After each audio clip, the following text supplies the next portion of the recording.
दोस्तों welcome to CSS preparation for you के channel के अंदर आप लोगों को खुशामदीद कहते हैं। तो दोस्तों आज हम बायोलॉजी के अंदर चैप्टर नंबर लेक्चर जो हमारा है वो 3 है। इसकी इंट्रोडक्शन बायोलॉजी की बातें चली तो इनका टॉपिक हमारा यही चल रहा है। तो आज हम जो है इसकी ब्रांच के बारे में पढ़ेंगे कि बायोलॉजी की कितनी ब्रांच है और कौन कौन सी है, हर ब्रांच का क्या मकसद है, क्या काम है। तो बेसिकली सबसे पहले इसकी जो कुछ शाखें हैं जिसमें सबसे पहले याद जाती है जूलॉजी। अब जूलॉजी क्या है? जूलॉजी यानी जू, और जू के अंदर अमूमन जो है वो जानवर पाए जाते हैं, यानी एनिमल जो होते हैं वो पाए जाते हैं। लॉजी का मतलब मैंने आपको पहले ही बता दिया कि स्टडी करना। अब ये ब्रांच जो है जूलॉजी, इसका मकसद ये है कि जानवर के बारे में पढ़ना, यानी जितने भी एनिमल्स हैं मुख्तलिफ, चाहे वो वाइल्ड हो चाहे वो जो घरों के अंदर पाले जाने फेट एनिमल कह लें, या फिर वाइल्ड के जो जानवर जो होते हैं, जंगली जानवर होते हैं, उन सब के बारे में पढ़ना। तो हम उसकी बायोलॉजी के अंदर उसकी अलग जो है वो ब्रांच बनाएंगे जिसको हम बायोलॉजी कहते हैं। तो ये बायोलॉजी का मतलब है it's knowledge about the study about animals, यानी जानवरों के बारे में पढ़ना। तो नंबर 2 पर है बोटनी। बोटनी का मकसद ये है कि प्लांट्स के बारे में पढ़ना, स्टडी अबाउट प्लांट्स, यानी जितने भी पेड़ पौधे हैं उनके बारे में पढ़ना। तो ये स्टडी हमें बताती, ये बायोलॉजी की ब्रांच हमें बताती है पौधों के बारे में। एंड नंबर 3 पर है माइक्रोबायोलॉजी। अब यहाँ पे माइक्रो का मतलब है स्मॉल, और स्मॉल बायोलॉजी का मतलब है स्टडी अबाउट लाइफ, यानी छोटे इंसेक्ट, यानी ऐसे इंसेक्ट नहीं, मैं उसको इंसेक्ट भी नहीं बोल सकता, वो इतने छोटे हैं कि हम इनको अपनी आंखों से नहीं देख सकते।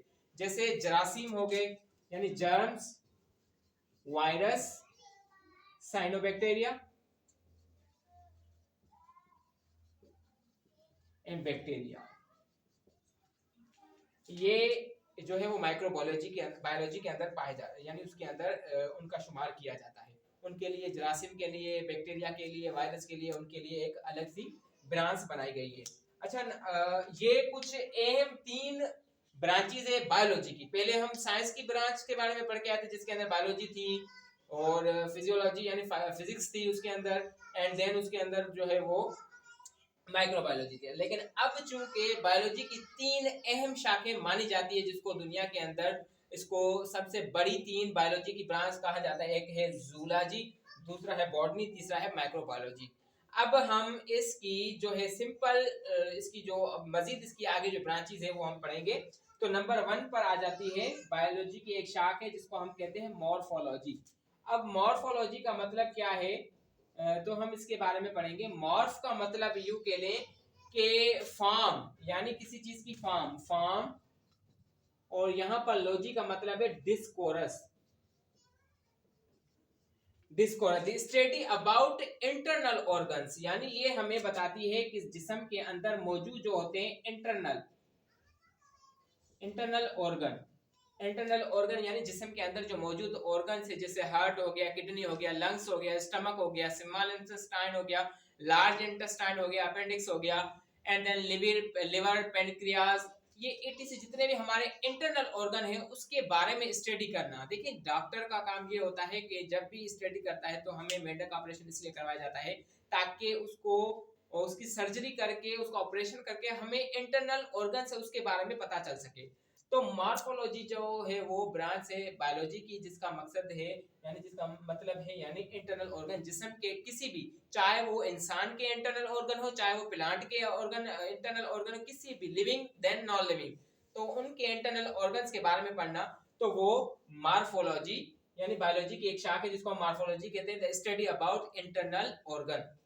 एंड देन हमारा उसके बाद जो हमारी दूसरी नेक्स्ट जो ब्रांच है एनाटॉमी, जिसको हम कहते हैं एनाटॉमी का मतलब ये है the study about internal parts of body, यानी यूं कह लें कि हमारे जिस्म के अंदर जो इंटरनल ऑर्गन्स होते हैं, ये जो मैंने आपको बताई मॉर्फोलॉजी, इंटरनल ऑर्गन्स जो होते हैं, हमारा स्टमक हो गया और स्मॉल इंटेस्टाइन हो गया, लिविंग हो, उनके मुख्तलिफ जिस्म के अंदर के जो हिस्से हैं उनके मुख्तलिफ काम है, तो हम उसको बोलते हैं मॉर्फोलॉजी। जबकि एनाटॉमी हमें बताती है कि इंटरनल ऑर्गन्स किस तरीके से दिखते हैं, उनका काम वो होते कैसे हैं, उनका क्या काम होता है। तो एनाटॉमी इंटरनल ऑर्गन्स के बारे में बताती है। ये जबकि था इंटरनल ऑर्गन्स के बारे में बताती है, लेकिन उनके फंक्शंस के बारे में बताती है। ये मॉर्फोलॉजी यानी फंक्शंस के स्ट्रक्चर एंड फंक्शन के बारे में बताती है। जबकि एनाटॉमी है, डॉक्टर जब भी कोई ऑपरेशन करते हैं तो बाहर से उनको कट लगाते हैं, कट करके फिर अंदर से जिस्म के जो है वो मुख्तलिफ जो ऑर्गन्स है उनको जब वो डिसइंफेक्ट हो जाते हैं तो उसका इलाज करते हैं। तो उसको हम दी इंटरनल स्टडी अबाउट, सिर्फ जस्ट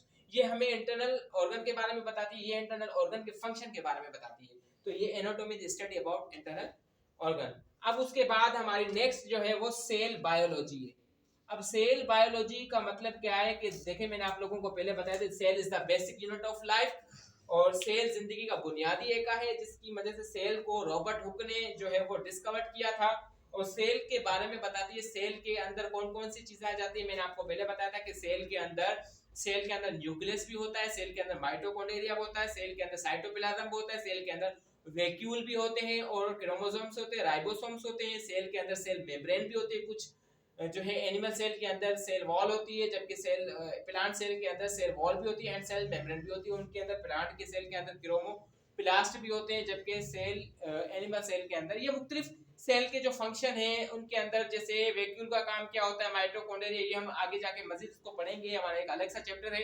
तो ये सेल के ऊपर बताती है, सेल मिलकर बनाते हैं टिश्यू, टिश्यू मिलकर बनाते हैं ऑर्गन, देन ऑर्गन आपस में मिलकर बनाते हैं जो है वो ऑर्गेनिज्म सिस्टम बनाते हैं। तो ये cell biology the study about cell and its organelle, यानी ये सेल के बारे में बताती है और सेल के ऑर्गन के सिस्टम के बारे में बताती है। अब आते हैं हिस्टोलॉजी। तो दोस्तों ये हिस्टोलॉजी क्या होता है, ये हिस्टोलॉजी बायोलॉजी की एक ब्रांच है। हिस्टोस का मतलब है टिश्यू, यानी ये टिश्यू को स्टडी करने के लिए उनकी एक अलग ब्रांच है जिसको हम हिस्टोलॉजी बोलते हैं। यानी ये सिर्फ टिश्यूज के बारे में बताती है कि जिस्म के अंदर सेल मिलकर किस तरीके से टिश्यू बनाते हैं। टिश्यू एक लूज शीट होती है जो कि बनती है, एक या एक से ज्यादा सेल मिलकर उसको बनाते हैं, तो हम उसको टिश्यू बोलते हैं।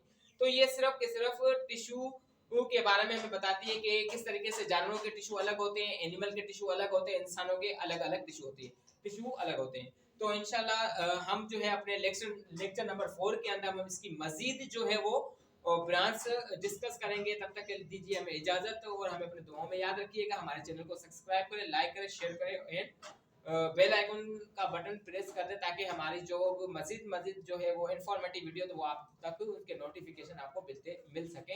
इसलिए हमें इजाजत दीजिए, शुक्रिया।